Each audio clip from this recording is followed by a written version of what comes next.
Chair Hancock, members of the committee, thank you very much for having me here today and taking the time. My name is Jake McGuigan. I'm Director of Government Relations from the National Shooting Sports Foundation. We are based in Newtown, Connecticut, and we are the trade association for manufacturers, retailers, and distributors throughout the country and here in California.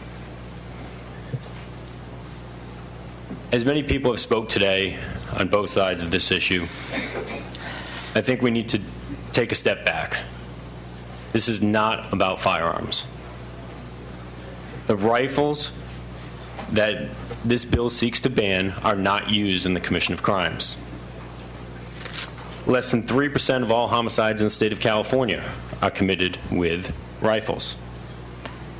Yet, over the past 20 years, there's been a 22% increase in population and a 63% decrease in violent crime in California.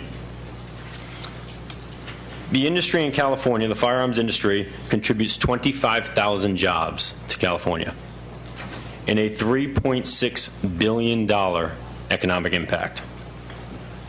California generates $252 million in tax revenue from the firearms industry. We have been under attack here in California for decades, and we continue to be under attack. We are now faced with a ban that seeks to ban the most popular firearm in America.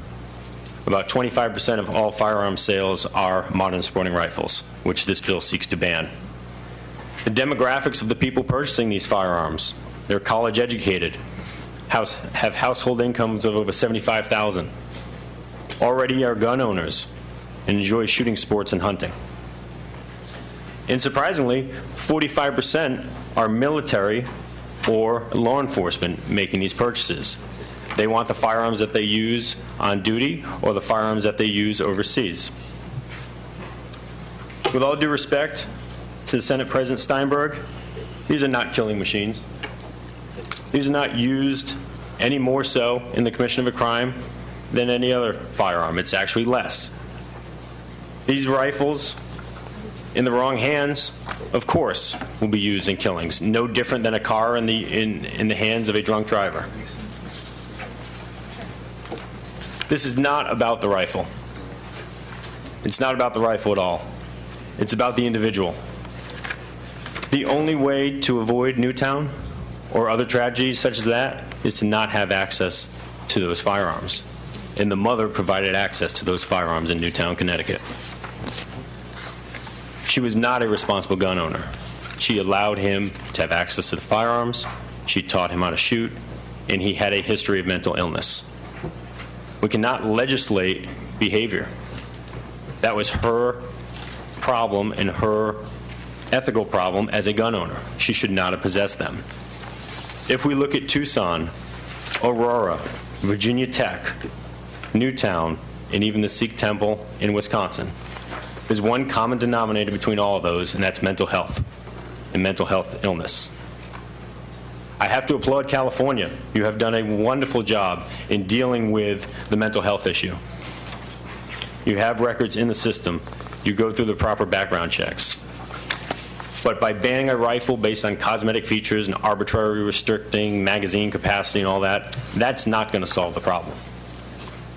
A recent survey of law enforcement officials across the country, over 16,000 respondents, 91% say a ban on rifles would do nothing to decrease crime.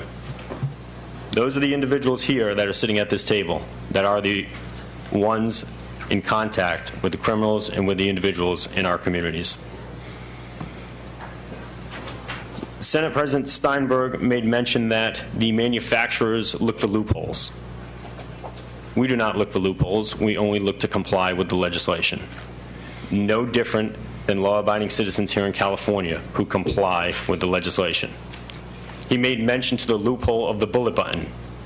It's not a loophole. Attorney General Brown at the time wrote the regulations, and the Department of Justice crafted those regulations to determine what a bullet button was so that the industry could comply with those regulations. I find it hard to believe that Many of the medical professionals that stood up here and supported this legislation